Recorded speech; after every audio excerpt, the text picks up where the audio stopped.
Am I the a-hole for forbidding my sister to meet my child and telling my wife to butt out of the situation?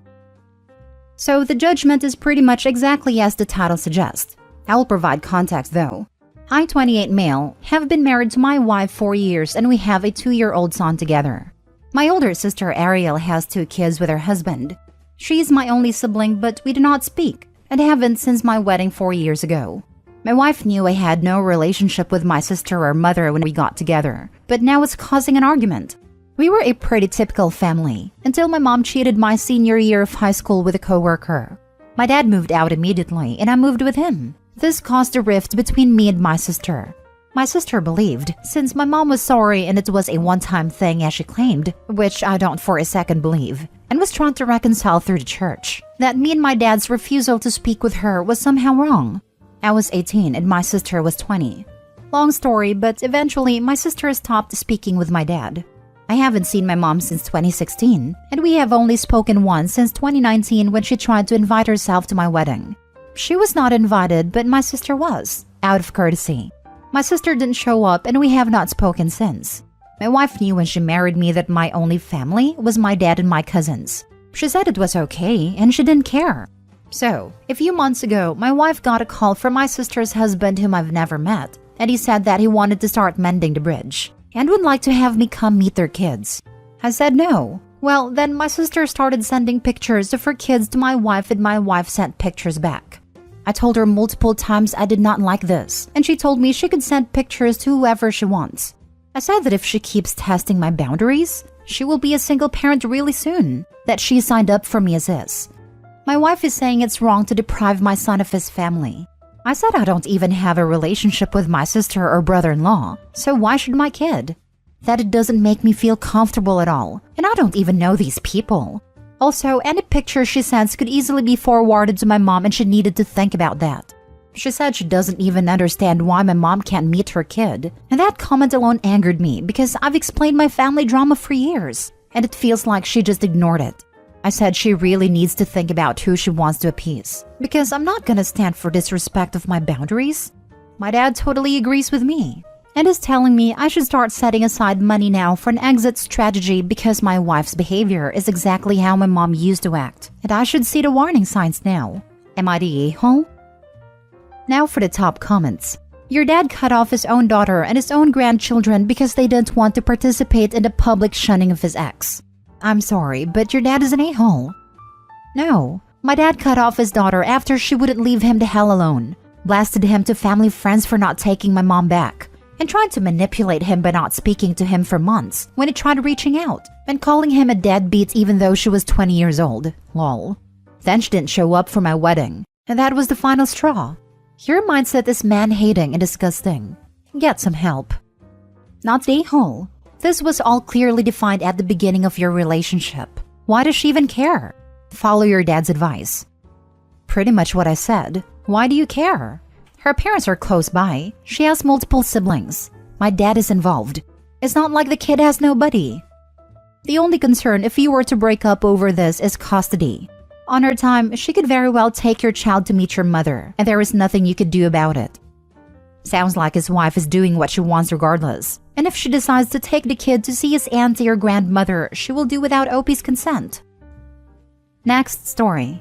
Am I the a-hole for telling my daughter it's okay to use her mother for money?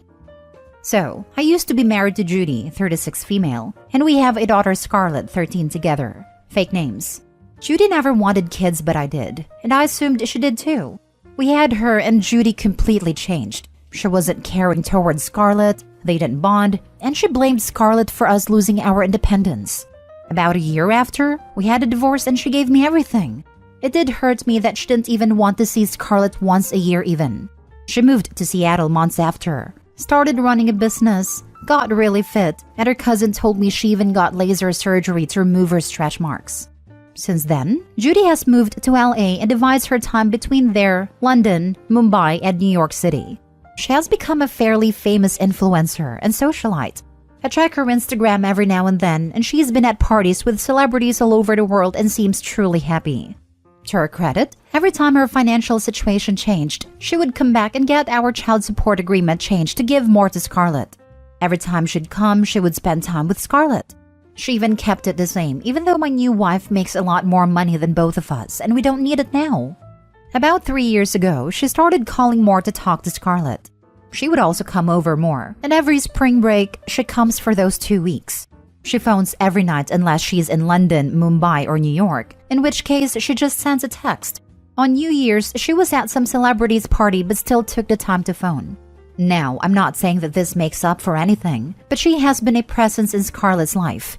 Well, we just found out that Judy's grandfather is very ill and is going to pass away within a month, maybe early March at best. So, she's going to India for spring break for his funeral and has requested to take Scarlett with her. I'm fine with that. My wife is fine with that. However, Scarlett got really upset at the idea of spending 2 weeks in India. I pointed out her mom will take her to all the nice places. She'll get to see great things, meet that part of her family, but she said that is not fair. So I pointed out that at the very least she can get whatever she wants out of her mom in those 2 weeks. My wife overheard and said I was an a-hole for telling Scarlett that it's alright for her to use her mom for cash since she has barely been in her life. I pointed out I didn't say that, but we argued, and since then I realized what I said kind of did amount to that. Was I the a-hole? Edit. Judy never told me she did not want kids. She allowed me to believe she did. If I knew she didn't, we would never have gotten married. You're the a-hole. If Scarlett doesn't want to go, don't make her go. Advocating for taking advantage of her mother is crappy. Is it wrong to point out that even if she won't be her mom's full attention, she can still get whatever she wants for those 2 weeks? I'm not telling her to drain her mother's savings account. Yes, this is wrong. You're teaching your daughter that time with people is transactional. Like if I go with mom, I get stuff, rather than allowing her to get to know her mom as a parent, not a bank account. Also, you answered your own question about why your daughter doesn't want to go. She won't be her mom's full attention. You've been her stable parent, and now you're trying to force her to be around strangers with no safety net. Her anxiety is valid.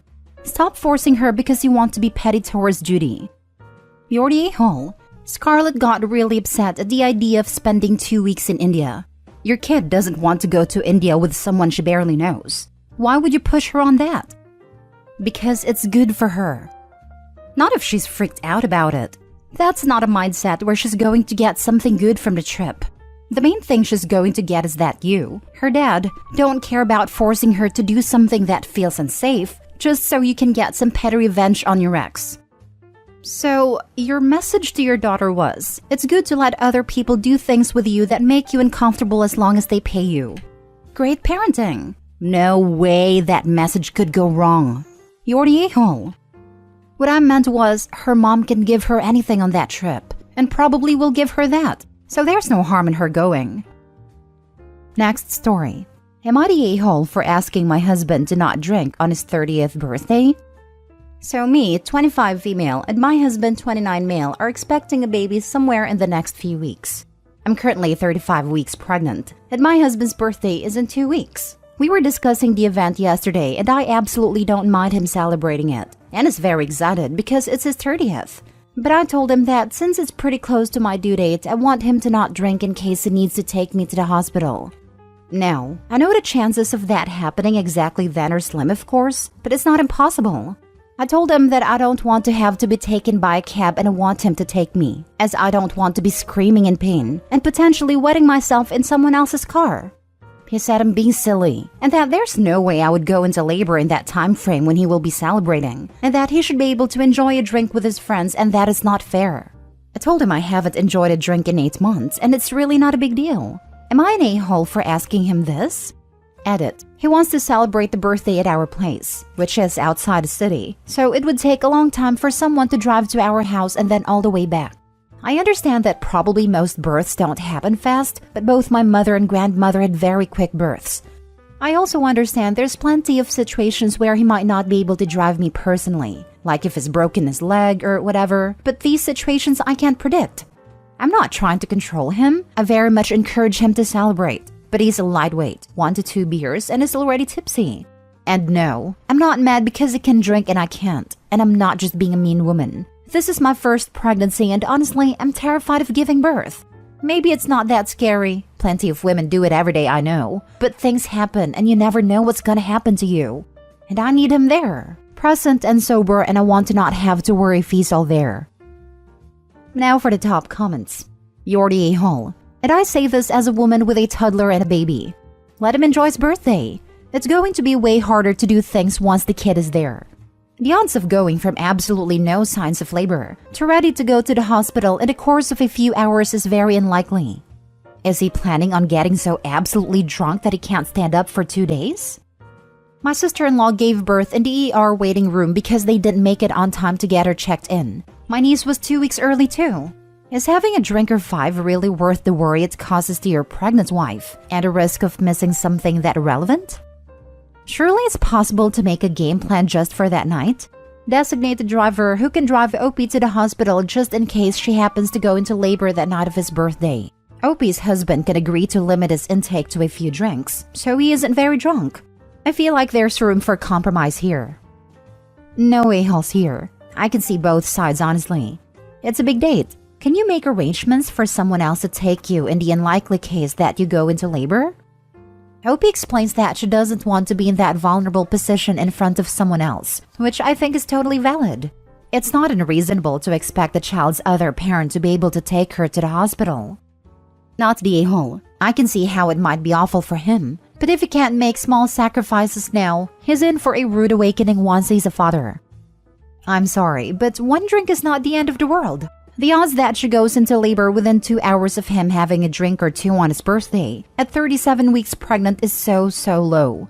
I'm a father of 2 kids. I still occasionally have a drink or 2. Being a parent doesn't mean being dead. Last story. Am I the a-hole for missing an actual emergency because I turned off my phone to avoid my wife's unnecessary contact attempts during my tech-free weekend? My best friend 31 male and I 27 male have a tradition of taking a yearly weekend trip together that's phone-free. We've been doing this for a decade now. These weekend trips consist of us staying in a suite and exploring the city, not traversing the wilderness, so it's not like we're completely disconnected. Still, we like to keep one on hand for navigation and emergency purposes, and it would usually be friend's phone that we brought along. Friend and I left for our trip this year 2 Fridays ago to make sure of the long weekend.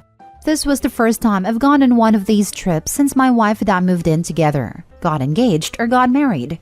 However, we were dating for the last 2 years worth of trips, 2021 and 2022, and she seemed fine during that time. I would just tell her I was going to be busy for the weekend and she'd leave me alone. I understand that there are different expectations once you get married, but I didn't expect for the 180 in behavior. My wife all but demanded I take my phone as well, in case she needed to get a hold of me despite her having friend's number. I let her know I had arrived, and immediately after that she was texting me and asking me how things were. Then again, asking me another question when I didn't respond to the first one. I eventually muted our text conversation because I was sick of the phone buzzing. She called me a few hours later and asked why I wasn't responding to her texts. I reiterated that this was supposed to be a no-phone weekend and kept the call short despite her trying to drag out the conversation. She called me once more after this. When I answered and found out it wasn't an emergency, I simply turned off my phone. The calls then started coming in from my friend as well, and it followed suit. We spent the rest of the weekend with our phones off until the drive back on Monday. I called my wife and informed her when we were about 30 minutes away from my place, and she was furious. She said that there ended up being an emergency as her sister got into a car accident that won't affect her long term but still resulted in broken bones, and that I had just ignored her the entire time when she needed me.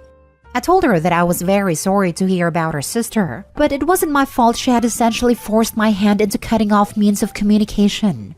She went to stay with a friend before I arrived home that night and has since came home, but she's still fuming. Am I the a-hole? Edit. I'm politely asking everyone to stop making harmful accusations about my friend and the nature of our relationship when we were younger. It's making me uncomfortable, and not in the I'm having an epiphany way you guys are hoping, but in the you're jumping to incredibly crude conclusions about someone I love and trust, based on a tiny snippet into our life. Not the a-hole. Her sister getting into what sounds like a relatively minor car accident is not an emergency. This is beyond ridiculous. How is it different from you being in another country and having no service or something? People are allowed to still live their lives despite being married. You're not tethered to your spouse. Oh yeah, minor broken bones aren't an emergency. Definitely not the least bit life-threatening or altering or anything. I agree the wife should have respected boundaries, but it's not exactly minor and can be very scary for not only the person, but the people waiting on word from the doctor during/after surgery, which is also not minor. So I can see why she's mad she couldn't contact him. Again, her fault for not respecting boundaries. Not the a-hole. I have the odd feeling that she almost wanted there to be an actual emergency so she could feel justified in bothering, and might have created one if it didn't occur naturally. She desperately doesn't want you away from her. You'll need to have a serious conversation about that. I had a similar thought that she was sabotaging the tech-free weekend. If friend can't relax because he's fielding texts, then Opie can't relax either, and it's a win for her. She sounds awfully insecure and exhausting. I second the insecure comment. It's as if she had to keep in constant touch with Opie because she suspected something. Okay, but she's insecure because in the comments he implies he used to date his friend. Am I the a-hole for continuing to cheat on my wife with a guy who groomed me when I was underage?